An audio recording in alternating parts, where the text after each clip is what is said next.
for our next guest. She's no stranger to the show. She was a guest panellist throughout lockdown and has never actually made it into the studio until today. So here with all the latest on her life as a busy mum, wife and career woman, she really is a knockout. It's Paris Fury. Oh, I like what you did there.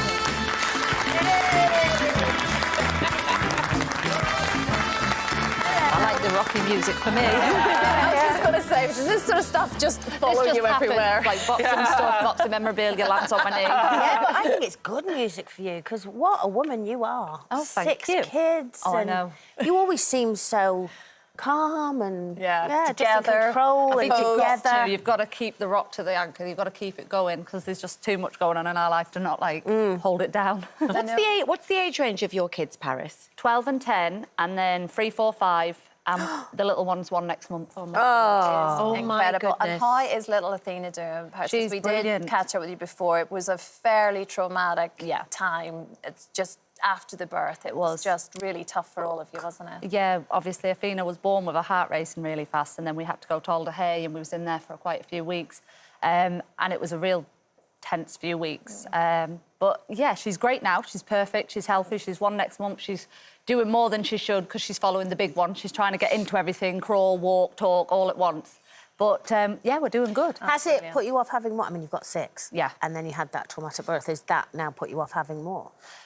No, it did at the time. It really doesn't, but at the time it did. When we first came out of the hospital and we got her home and everything was settled, I was like, oh, that was really bad. And Tyson said, no, we'll not have no more kids now, that's it. We've got 6 kids, let's leave it at that. And then as the times went on, I've always said I wanted a really big family. And I know everybody thinks 6 is a big number, but to me, it's not. It's average. It's average, yeah. It's well, 6 is more than 2. Yeah. All my friends, they're like, you've got loads of kids. I'm like, yeah, but I could have a few more. So not right now, and maybe never, I'm completely but... gobsmacked by the fact that you could have a few more. Yeah, I know. It's like my mum had 8. Yeah. And I always say to her, how did you have 8? Because by the time I got to my 3rd one, I was like, no, I can't do my this. granny had 8. My granny had 4 girls, 4 boys.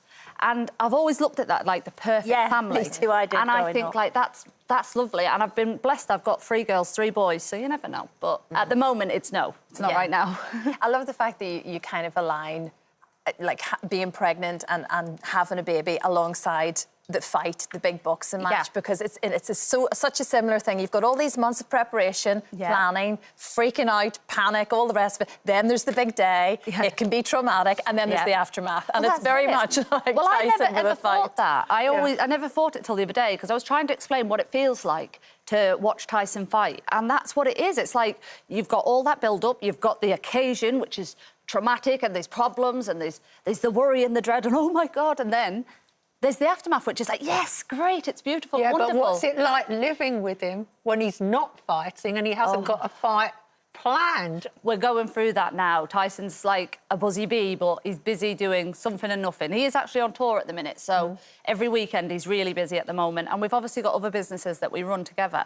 But he is at home a lot more than usual. And we're just trying to find the path of that. We're trying to find how to balance Tyson being at home, always saying, do you want to go for lunch? Should we go here? Should we watch a movie? And I'm like, I'm busy. I'm very busy Because right you've now. also, have you not, got a documentary crew, a reality TV crew living with you as well? Well, they are moving in to the area this week and they are going to be there for the next 3 months. So I'm not sure how we're all going to keep our airs and graces. And is this like a no-holds-barred sort of documentary where they're really inside your life all day long? Basically, I think it'll be like 5 days filming and then 2 days off. But we learned with the last documentary, when we done it, we only done it because we wanted people to see the real us, especially with Tyson. There were so many different misconceptions of Tyson.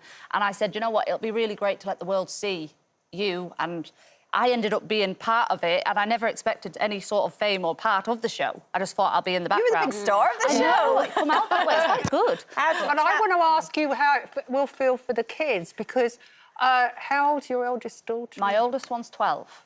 Right, so how does she feel about being filmed? And well, she's told me. She's got such a famous dad and now a famous mum too. What's the impact on her? She keeps telling me, don't let them film my ugly side. She hasn't got an ugly side, she's beautiful. We all think that about our kids. But yeah, so she's got them sort of issues with it, that she's wanting the good side but not the bad side. You've also got to take on the fact that she's involved in the family, and I've said to her, I said, look, you don't have to be on it all the time. If you don't want to be there, don't be there. Stay out the way, that's fine. And this is Venezuela. This is Venezuela, she's 12. And she's on the fence of whether she likes it or doesn't like it. Some days she likes it and she's all nice and everything's lovely, and then other days she's like, I don't want to do it, I don't want to be involved. But then it is our family and it's our life, and we've said we want the world to see the real us. It's not a false thing, it's not to be perfect. And I think that's what everyone's going through. They've got teenagers, they've got family, you've got your ups and downs, but we're going through that with all the kids on the fact that they have a famous parents and we don't really know what's right or wrong to do with that situation, but we can only embrace it. Yeah. Exactly that. The documentary will be an interesting one, I think, and a second book for you, potentially coming, because you said you were never going to do another one. I did, yeah. My first book went really well. It was on the bestsellers list, and it's coming out in paperback in just a couple of weeks, and it's done really great.